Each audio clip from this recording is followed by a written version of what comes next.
to connect a region of over 600 bridges between our lands.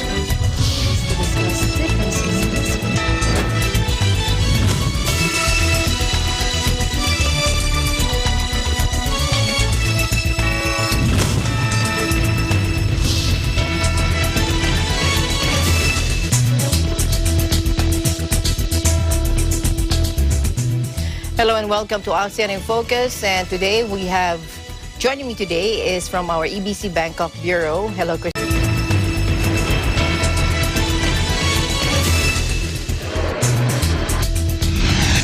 Members of the Iglesia Ni Cristo Church and New Zealand officials hail Iglesia Ni Cristo's Aid to Humanity held there recently.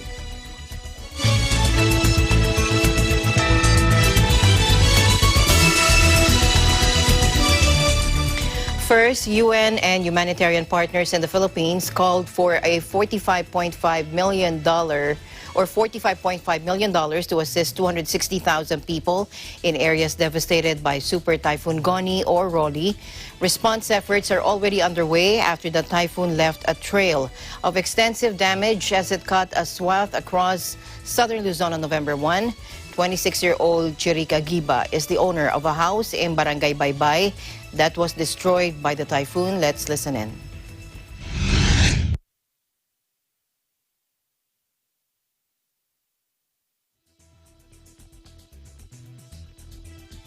Ayan, wala na. Sira na yung bahay na kakapagawa ko lang. Pero wala na. Alas lahat. Kasi eto, buo pa yan. Tapos eto yung CR namin. Dito yung isa naming lutuan. Yan. Yan na lang siya ngayon. Wala na natira, hindi na pwedeng tirahan. So, kailangan ulit mag-umpisa. And of course, the first thing we are sharing our concern with local authorities on the impact on livelihoods, the impact on infrastructure. We have almost 90% of the power system that was completely destroyed, and our concern is the impact on people. So we're in the middle of a pandemic, COVID-19, and then these type of shocks. And when we look at the landscape, when we look at the impact, we have to recognize that we are in an area that is regularly, every year, is affected by typhoon. We have to congratulate the local authorities in terms of preparedness, early warning, because if we have a low numbers of casualties, is by the fact that the regional government, local authorities, we immediately activated a preemptive evacuation. And we are talking about in this region and in the neighbor region, we are talking about an evacuation of 480,000 people. The Bicol region bore the brunt of the typhoon's violent winds and torrential rains, blowing away roofs, toppling structures, and causing severe flooding and landslides. On Sunday, November 8, UN Resident and Humanitarian Coordinator Gustavo Gonzalez led an interagency fact-finding team to Albay province to witness firsthand the damage wrought by the typhoon.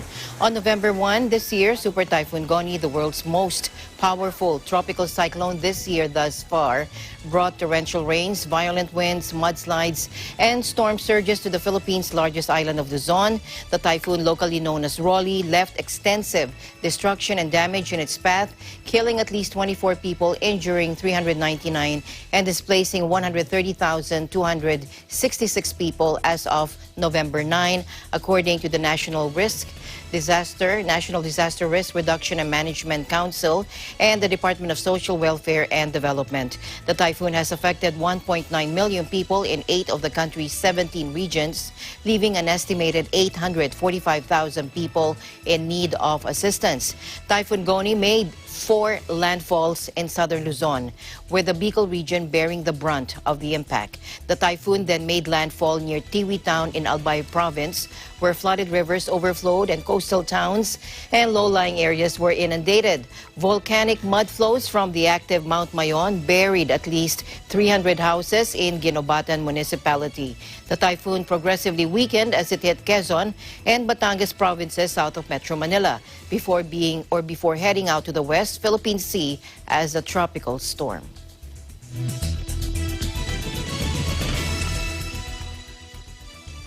On November 2, Secretary General of ASEAN Dato Lim Jook Hoi who also serves as the ASEAN Humanitarian Assistance Coordinator, wrote a letter of condolences to the Philippine Secretary of National Defense, Delfino.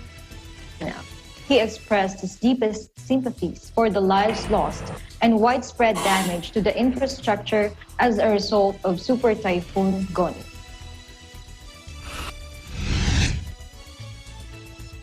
During the executive briefing last November 4 on the impacts of Goni, organized by the ASEAN Coordinating Center for Humanitarian Assistance on Disaster Management, Undersecretary Ricardo Halad reported that 2 million affected people, 20 dead and 74 injured.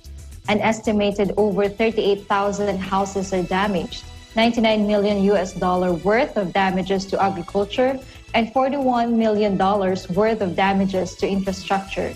At the briefing, Dato Lim conveyed to the Philippines that the ASEAN Secretariat and AHA Center to render assistance if requested. He acknowledged Typhoon Goni as the most powerful typhoon to hit the country in 2020 to date amidst the COVID-19 pandemic. Typhoon Goni has also been compared to Typhoon Haiyan, which devastated the area in 2013. He further praised the Philippines government efforts in preparedness to disasters, especially under the added challenge of COVID-19. He commended the government's swift and decisive response in facing this disaster, as well as the preventive measures undertaken to reduce disaster losses. And I quote, "Guided by the spirit of the ASEAN Declaration on One ASEAN, One Response, ASEAN stands in solidarity and support for the affected ASEAN member states, ready to support the government of Philippines through established regional mechanisms to bolster the humanitarian relief efforts and facilitate the recovery of the affected communities," he said in his remarks. The ASEAN Agreement on Disaster Management and Emergency Response is ASEAN's regionally coordinated and coherent framework toward effective disaster response, broader disaster management, and risk reduction. And let's get the latest on the 37th ASEAN Summit. Joining us live for the details is Eliana Faith Sebastian from our EBC Vietnam Bureau. Hello, Eliana. Hello, Alma. Good afternoon. Good afternoon. Go ahead. Here today from the online newspaper of the Government of Vietnam, the 37th ASEAN Summit will be held on November 12, and the Ministry of Foreign Affairs announced on Monday that the welcome remarks at the opening ceremony will be delivered by Party General Secretary and State President Nguyen Phu Trong. Under the chair of Prime Minister Nguyen Xuan Phuc, the 37th ASEAN Summit and related meetings will be conducted on November 12 in virtual format. The related meetings include the 23rd ASEAN-China Summit, 23rd ASEAN-Japan Summit, 21st ASEAN-ROK Summit, 17th ASEAN-India Summit, 11th ASEAN-UN Summit, 8th ASEAN-US Summit, 2nd ASEAN-Australia Summit, ASEAN-New Zealand Commemorative Summit, 23rd ASEAN Plus 3 Summit, 15th East Asia Summit, RCEP Summit, and the ASEAN Women Leaders Summit. The 12th Mekong Japan Summit and the 2nd Mekong ROK Summit will be administered by Prime Minister Phuc on this event. Remarks at the ASEAN Women Leaders Summit will be delivered by the Chairwoman of the National Assembly and the Chair of the 41st ASEAN Interparliamentary Assembly, Nguyen Thi Kim Ngan. The informal ASEAN Ministerial Meeting, 28th ASEAN Coordinating Meeting, and the 22nd ASEAN Political Security Council meeting will be led by the Deputy Prime Minister and Foreign Minister Pham Binh Minh on November 10 to 11. For the 19th ASEAN Economic Council meeting and the RCEP Economic Ministers meeting, they would have Minister of Industry and Trade, Tran Tuan An, to preside over the meetings. Back to you, Alma. Thank you very much for your update, Eliana, and looking forward to more updates on the ASEAN Summit and its developments. Thank you. Thank you, Alma. Reporting live from Da Nang, Vietnam. This is Eliana Faith Sebastian. We live in interesting times. And in Cambodia now, Cambodian officials confirmed COVID positive after contact with Hungarian minister. Joining us live is our EBC correspondent from Cambodia, Crystal Ballesteros. Hi, Crystal. Hi, Crystal. Good afternoon, and to all our online viewers. For Cambodia's latest news, the Ministry of Health on Monday confirmed that 3 senior officials who were in contact with Hungarian Minister of Foreign Affairs and Trade Peter Ziharto during his visit to Cambodia on November 3 tested positive for COVID-19.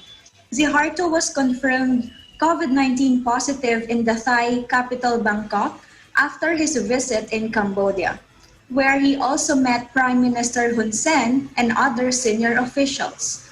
Also, the Ministry of Education yesterday announced a temporary suspension of all public and private educational institutions for 2 weeks in Phnom Penh and Kandal province over COVID-19 concerns after some parents and guardians refused to cooperate with track and trace measures after coming in contact with Hungarian Foreign Affairs Minister Peter Ziharto and his delegation. The move came after the Ministry of Education was unable to gather adequate information from nearly 900 people identified to have been exposed to COVID-19 positive while attending his official visit at the Peace Palace in Phnom Penh. The closure is aimed at preventing the community spread of COVID-19 by transmission at schools while waiting for the test results. The ministry said in a statement yesterday, adding that students should still participate through e-learning platforms. They appealed for the 900 people who came in contact with the Hungarian delegation to continue their quarantine. The ministry identified a karate training club, several private institutions, and 1 provincial department of education to have people who attended the event.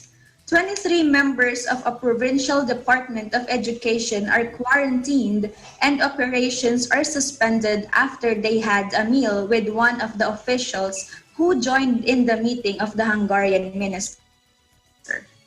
There were also 8 private educational institutions identified to have at least 14 students whose parents were in direct or indirect contact during the official visit of the Hungarian minister. Yesterday, the Health Ministry announced a nationwide shutdown of entertainment venues including KTVs, entertainment clubs, cinemas, and museums to prevent the transmission of COVID-19. Back to you, Crystal.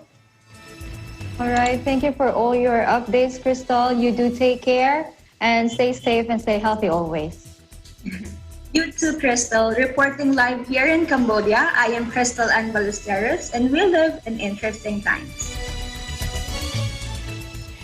Thailand's Prime Minister Prayut Chan-o-cha hailed the success of the government's half-price co-pay campaign.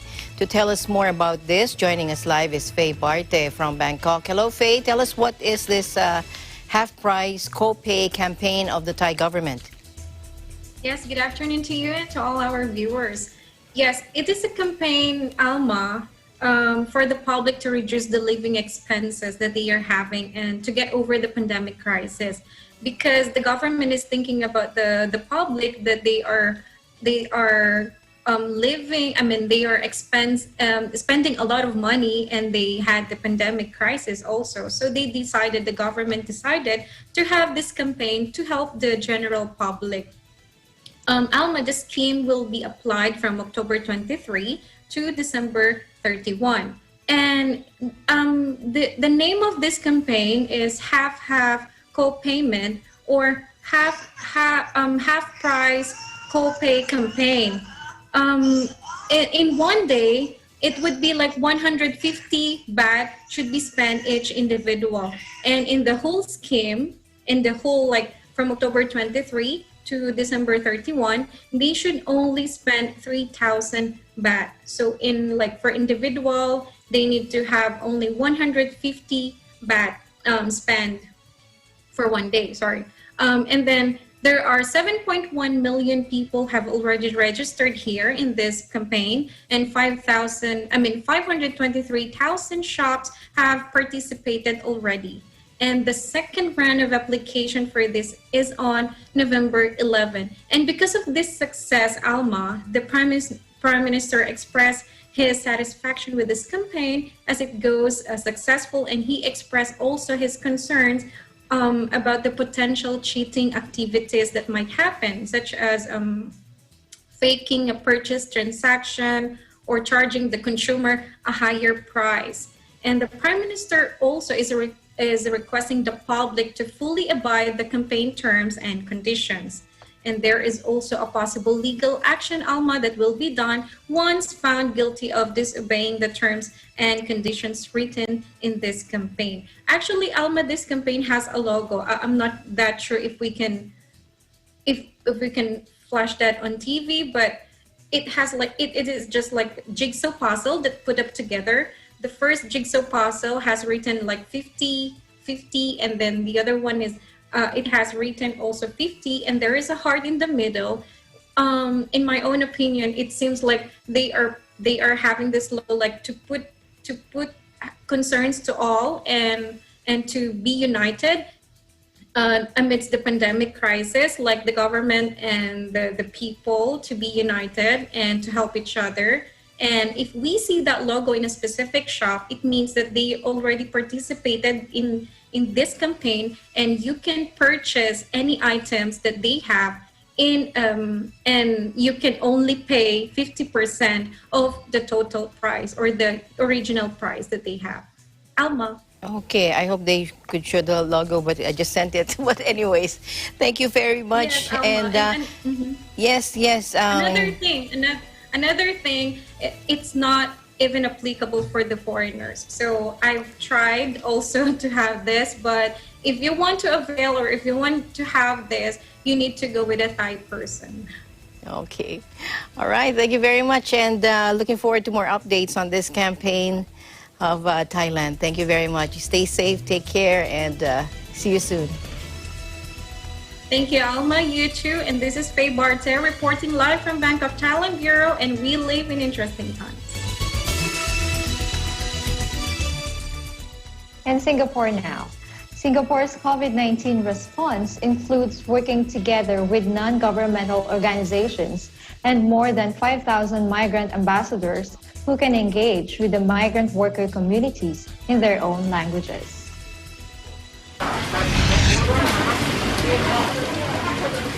Early on in the virus, we started learning gradually more about how COVID-19 operates, how it moves about. And automatically, we started to be quite concerned about how migrant workers in Singapore. In this epidemic, we enlisted the help of our regional health services as well as our private health providers to deploy medical services up front in the dorms, as well as mobile medical teams, and also regional medical centers where these dorm migrant workers can seek medical help. One of our key strategies, which I think we benefited from during the COVID-19 pandemic, is the fact that we also engage a lot of migrant workers at their workplaces, at their live places, and also in their congregation spaces through migrant worker advocates of ours, or ambassadors of ours, as we call them. We started recruiting ambassadors as far back as 4, 5, 6 years ago. But by the time COVID-19 came to Singapore, we had already 5,000 migrant worker ambassadors as part of MWC's grassroots network. It is not just a biological virus that's the enemy. It also involves social aspects. Besides the virus, the psychological health, the social support are all extremely important in how we manage this condition in the community. And we have since started to realize that it requires a multi-pronged, holistic approach to ensure that we are able to get a handle on this epidemic and to be able to defeat this virus.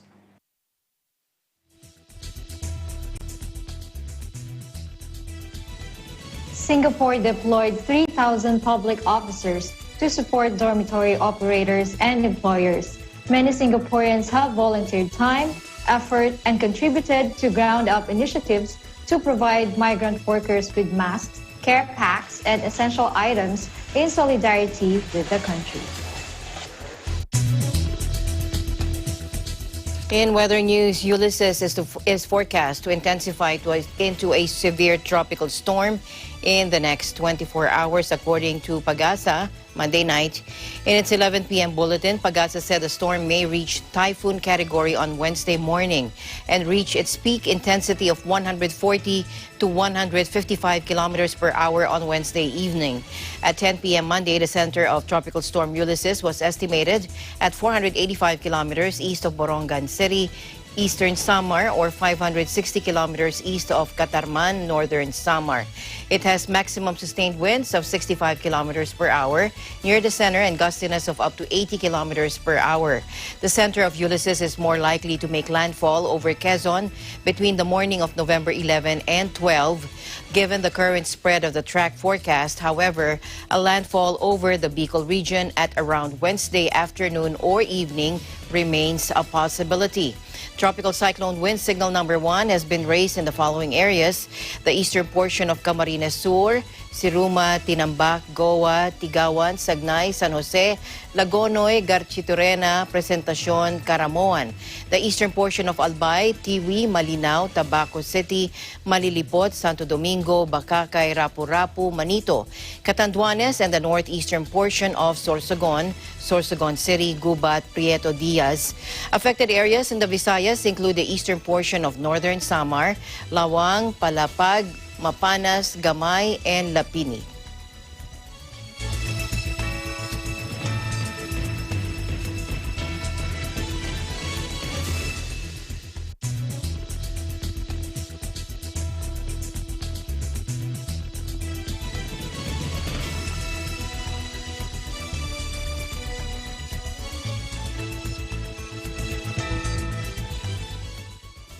Aung San Suu Kyi's ruling National League for Democracy said Monday it was confident of winning a landslide victory in Myanmar as official results trickled in following the weekend's coronavirus-disrupted election.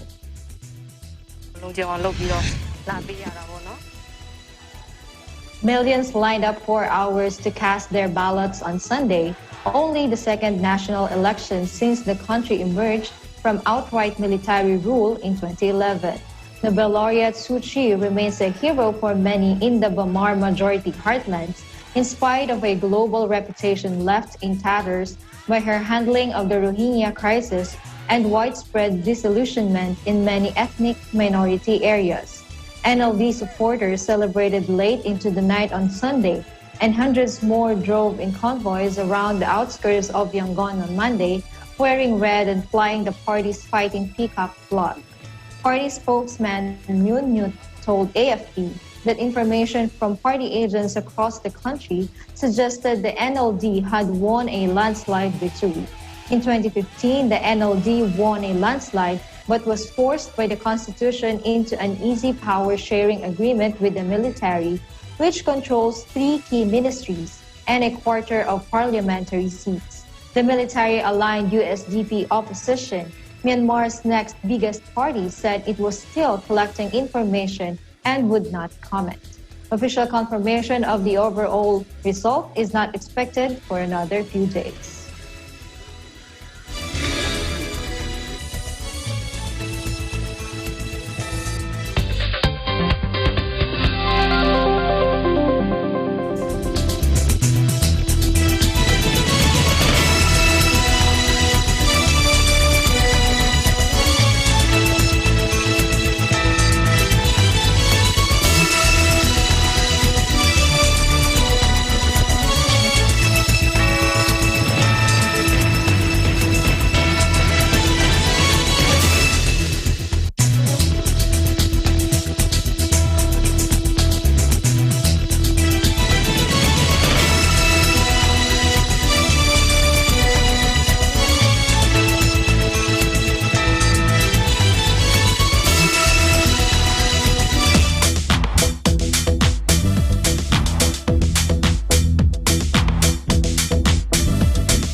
Welcome back. Singapore Airlines reported a record net loss for its fiscal second quarter as the carrier continued to reel from the impact of the coronavirus pandemic on global air travel.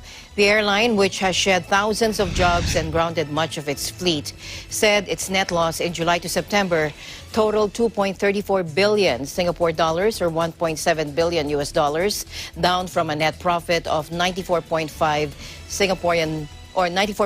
million Singapore dollars in the same period the year before.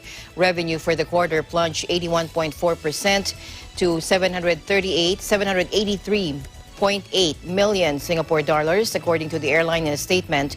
First half net losses totaled 3.47 billion Singaporean dollars.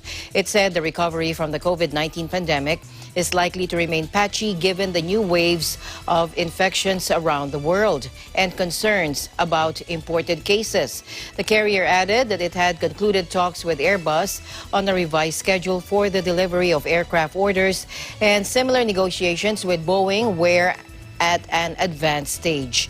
Last month, the firm said it was cutting about 4,300 jobs, around 20% of its workforce.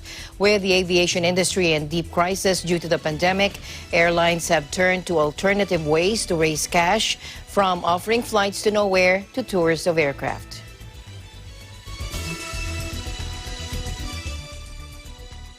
The Philippine economy shrank for the third straight quarter in July to September. Official data showed Tuesday, but there were signs activity was slowly picking up as coronavirus restrictions eased and more businesses reopened. President Rodrigo Duterte's government has been gradually loosening measures introduced in March to contain the virus after they sent the country plunging into its first recession in 3 decades and pushed many families deeper into poverty. Gross domestic product fell 11.5% on year in the latest quarter, the Philippine Statistics Authority said.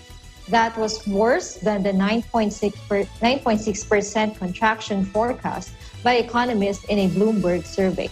But it was smaller than the downwardly revised 16.9% fall in the April to June and 0.7 drop in the first 3 months of the year. Acting Socio-Economic Planning Secretary Carl Kendrick Chua said the narrower contraction in the latest period indicated the economy was on the mend. Chua said the path is clearer for a stronger bounce back in 2021. Consumer spending fell 9.3% as many people fearful of catching the virus that has infected around 400,000 in the country avoided shopping malls and restaurants. But it was better than the 15.5% plunge seen in the second quarter as the government extended operating hours and allowed more types of businesses to reopen. Chua said the recovery in Metro Manila, which accounts for a third of the country's output, was constricted by limited public transport. Trains, buses, and the popular jeepneys have been operating at reduced capacity because of social distancing rules. The country's economic woes have been exacerbated by a drop in the amount of money sent home by the legion of Filipinos working abroad that sustains many families. Remittances fell 2.6% in the first 8 months as thousands of workers lost their jobs and came home.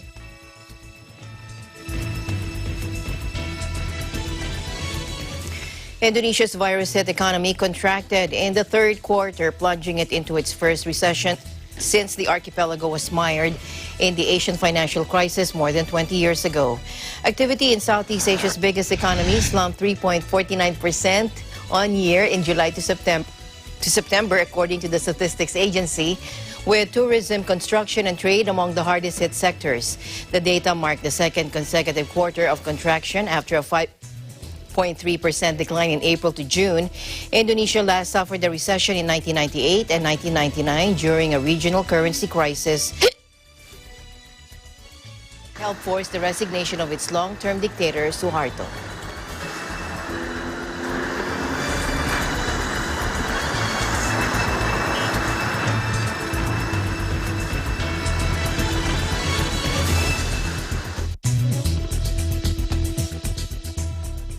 Hit by a coronavirus park match freeze and huge pay cuts, Indonesia's out-of-work footballers have been forced to take up menial jobs, selling street food or working as security guards with little end in sight. Andrew Mulyadi, a Borneo FC player who brought his family home to Sumatra after matches were called off, said he's helping promote his in-laws' tiny coffee business online.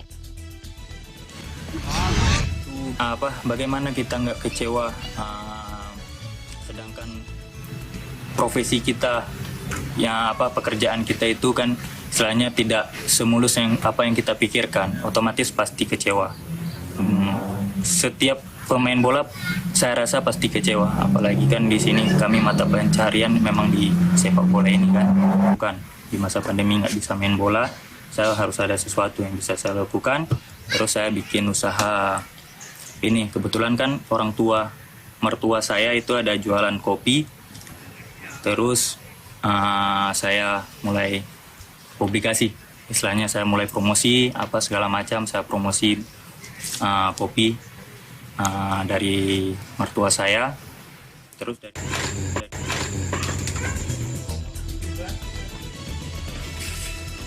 Many leagues around the world have resumed play, mostly in empty stadiums, but Indonesia's Liga 1 is not expected to restart until early next year as cases keep rising in the Southeast Asian nation.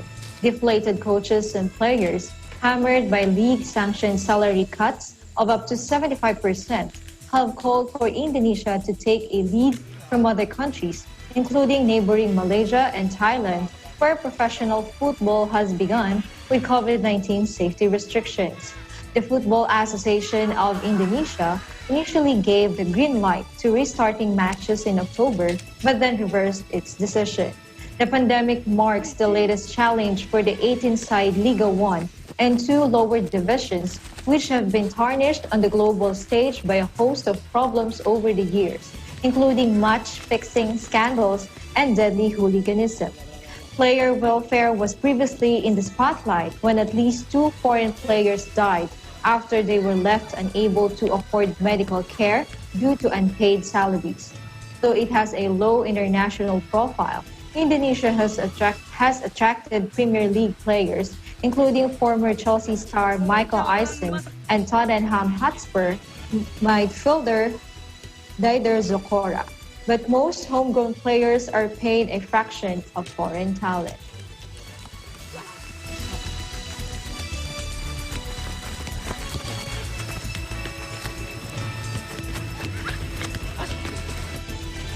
Five of the 16 Polish-made Sikorsky S-17I Black Hawk combat utility helicopters acquired for the Philippine Air Force have arrived in the Philippines, with another one expected to be delivered via sea next month.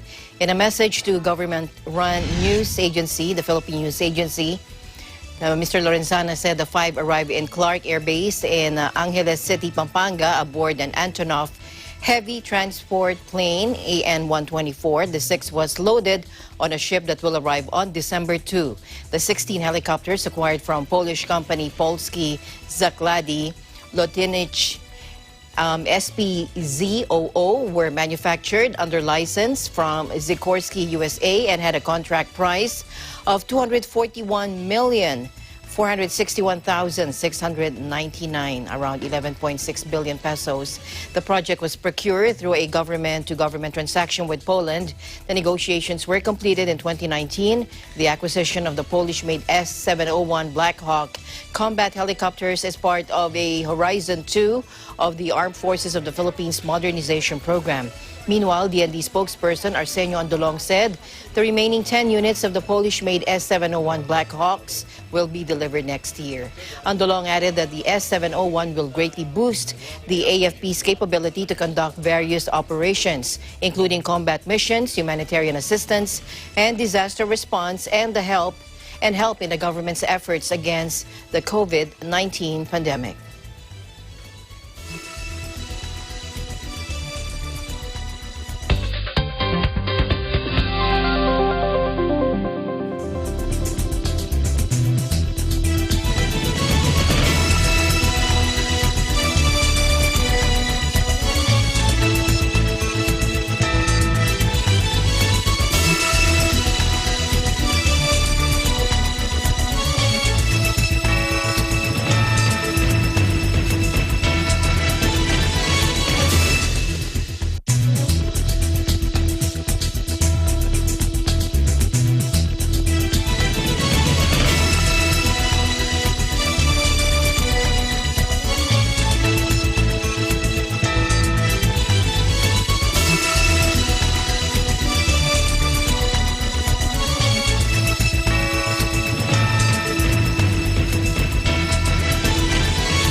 tayong mga Filipino, likas na palabati.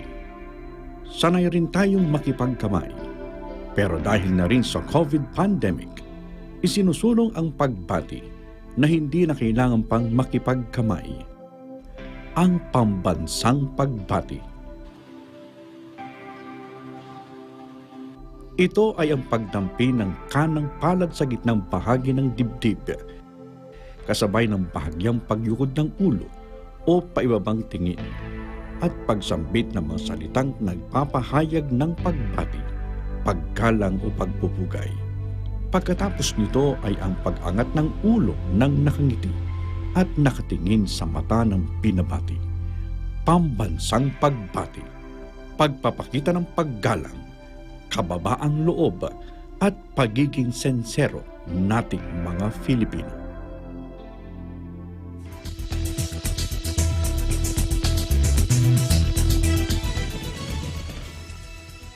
Welcome back. Iglesia Ni Cristo's Aid to Humanity continues to help people around the world. From New Zealand, here's Greg Besa. Members of the Iglesia Ni Cristo Church of Christ in New Zealand have shown once more their love, care, and compassion to their fellow men in need who have been economically affected by the deepening impact of pandemic in this country. Through the Felix Y. Manalo Foundation, the charitable arm of the church, members have put their efforts together to undertake aid to humanity, motivated by their strong faith to help those in need whenever they possibly can. Through God's guidance and the powerful leadership of the Church of Christ Executive Minister Brother Eduardo V. Manalo, the entire Church of Christ today is conducting a simultaneous aid to humanity activity in more or less 157 countries and territories in the 6 inhabited continents of the world. As members around the world celebrated the special day of the Church Executive Minister Brother Eduardo V. Manalo on 31st of October, they intensified the Church's humanitarian effort by conducting aid to humanity in various locations in more than 155 countries and territories across the globe. In New Zealand, the Aid to Humanity undertaking, led by the District Supervising Minister Brother Dennis Dahunan, were conducted in 6 main sites encompassing the cities and districts in the North and South Islands, namely Auckland, Invercargill, Christchurch, Wellington, Hutt Valley, and Levind. Though the entire country was under COVID-19 alert level 1 guidelines, wherein face covering was not required, those members who were present in different sites were encouraged to follow health and hygienic measures, including wearing a face mask, so as to ensure that assistance would reach to the most disadvantaged members of communities. A total of 1,991 goodwill bags containing basic commodities were distributed to the leaders of 42 community and religious organizations. Symbolic checks were handed over to all dignitaries, including government officials, political and community leaders who attended the turnover ceremonies in various locations in the country. They were also informed about the aid to humanity that was simultaneously happening worldwide. Through God's guidance and the powerful leadership of the Church of Christ Executive Minister Brother Eduardo V. Manalo, the entire Church of Christ today is conducting a simultaneous aid to humanity activity in more or less 157 countries and territories in the 6 inhabited continents of the world. Government and Philippine embassy officials, along with the beneficiaries, conveyed their messages of admiration to the Church and the Executive Minister Brother Eduardo V. Manalo, who strives to make the humanitarian presence of the Church of Christ stronger and more responsive to the needs of many communities worldwide, especially in times of pandemic. And I'm just here really to acknowledge your kindness and the work that you've done. I know it's an important part of the work that you do to demonstrate care for others, and I think this is a fantastic example of how you're doing this. I'd just like to acknowledge, first of all, I know I've had lots of communication with Brother Eduardo V. Manalo and the great work he does, so I'd like to acknowledge his leadership within your church. I would only express my gratitude and thanks for the Aid to Humanity project that the Church has set up. I know that this happens throughout the world, and we are particularly fortunate that you have chosen to be part of. On behalf of the Philippine Embassy, we'd like to congratulate the Iglesia Jesu Cristo for their efforts in launching the Aid to Humanity under the auspices of the Felix Manalo Foundation. And I understand this is not just happening in New Zealand. But the wonderful thing is this is occurring in specific congregations all throughout New Zealand. A lot of vulnerable people that were actually discovered as a result of COVID lockdowns. We did not realise the vulnerability and poverty that exists in Auckland for a lot of families, especially those who lost the salaries of breadwinners and the struggle they go through. And this is absolutely amazing that the Church of Christ has acknowledged that there is poverty in Auckland. I'd like to express my sincere gratitude to Brother Eduardo Manalo for the blessing to our community and the support to our community. I'm truly, truly grateful, and on behalf of our community. As if the words of gratitude were not enough to manifest how thankful they were to the church administration, public officials in Hat City rendered an impromptu song in Miro language, the New Zealand's indigenous dialect, which conveyed love, hope, and peace for all, as it underscored the essence of helping others through the church's aid to humanity.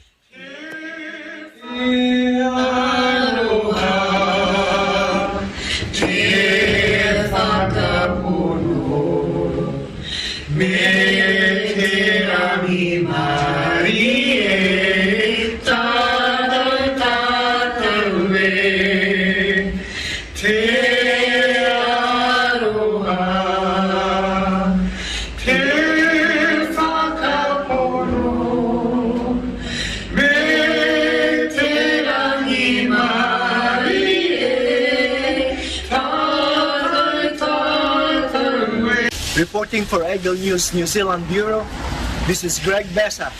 We live in interesting times.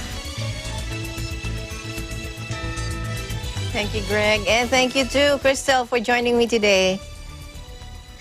Thanks again, Alma. I am Crystal Mapa from EBC Thailand Bureau. Thank you for watching. Okay, I'll see you again. We live in interesting times. Indeed. We'll see you again, Crystal. And I'm Alma Angeles. We live in interesting times.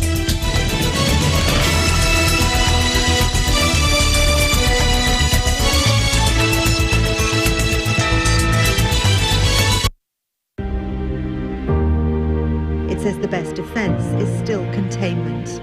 We are in uncharted